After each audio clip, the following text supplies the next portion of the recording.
ರಾಜ್ಯದಲ್ಲಿ ನಡೆಯುತ್ತಿರುವ ಮತದಾರರ ಪಟ್ಟಿ ಪರಿಷ್ಕರಣೆ ಎಸ್ಐಆರ್ಗೆ ಚಿಕ್ಕಮಗಳೂರಿನ ವಿವಿಧ ಬೂತ್ಗಳಲ್ಲಿ ಉತ್ತಮ ಸ್ಪಂದನೆ ವ್ಯಕ್ತವಾಗುತ್ತಿದ್ದು, ವಿಶೇಷ ಅಭಿಯಾನದಲ್ಲಿ ಮತದಾರರು ಭಾಗವಹಿಸಿ ಅಗತ್ಯ ಮಾಹಿತಿ ಒದಗಿಸುತ್ತಿದ್ದಾರೆ. ದೂರದರ್ಶನದೊಂದಿಗೆ ಮಾಜಿ ಸೈನಿಕ ಪ್ರದೀಪ್ 2002ಕ್ಕೂ ಮೊದಲು ಇದ್ದ ಮತದಾರರ ಪಟ್ಟಿಗೂ ಪ್ರಸ್ತುತ ಇರುವ ಪಟ್ಟಿಯನ್ನು ಅಧಿಕಾರಿಗಳು ಹೊಂದಾಣಿಕೆ ಮಾಡುತ್ತಿದ್ದಾರೆ. ಇದರಿಂದ ಎರಡೆರಡು ಕಡೆ ಹೆಸರು ನೋಂದಣಿಯಾಗಿರುವವರ ಹೆಸರನ್ನು ಪಟ್ಟಿಯಿಂದ ಕೈಬಿಡಲು ನೆರವಾಗುತ್ತದೆ ಎಂದರು.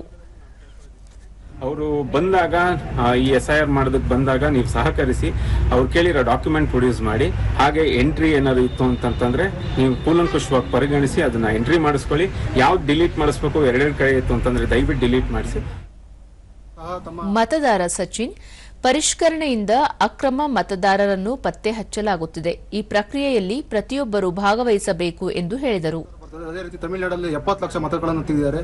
ಅದೇ ರೀತಿ ಕೇರಳ 10 ಲಕ್ಷಗಳು ಅಕ್ರಮ ಮತದಾರ ತೆಗೆದಿದ್ದಾರೆ. ಅದೇ ರೀತಿ ಕರ್ನಾಟಕದಲ್ಲೂ ಸಹ ಬರೋಬ್ಬರಿ 30 ಲಕ್ಷಗಳು ಅಕ್ರಮ ಮತದಾರರು ಹೋಗಿ ಪರಿಷ್ಕೃತ ಮತದಾರ ಬರುತ್ತದೆ. ಕೇಂದ್ರ ಸರ್ಕಾರ ಈ ನಿರ್ಧಾರಕ್ಕೆ ಶ್ಲಾಘನೆ ವ್ಯಕ್ತಪಡಿಸುತ್ತದೆ.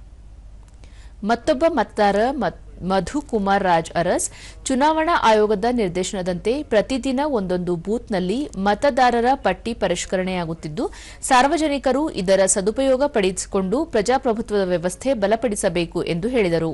ತಾಳೆ ಮಾಡಿ ಪರಿಷ್ಕರಣಾ ಕಾರ್ಯಕ್ರಮ ಮಾಡ್ತಾರೆ. ಈ ಅಭಿಯಾನದಲ್ಲಿ ಎಲ್ಲರೂ ಕೂಡ ಭಾಗವಹಿಸಿ ಈ ಪ್ರಜಾಪ್ರಭುತ್ವ ವ್ಯವಸ್ಥೆ ಒಳಗೆ ಮತದಾರನಿಗೆ ಹಕ್ಕನ್ನು ಎಲ್ಲರೂ ಪಾಲಿಸಬೇಕು, ಉಳಿಸ್ಕೋಬೇಕು ಅಂತ ಈ ಮೂಲಕ ಕೇಳ್ಕೊಂತ ಇದ್ದೀವಿ.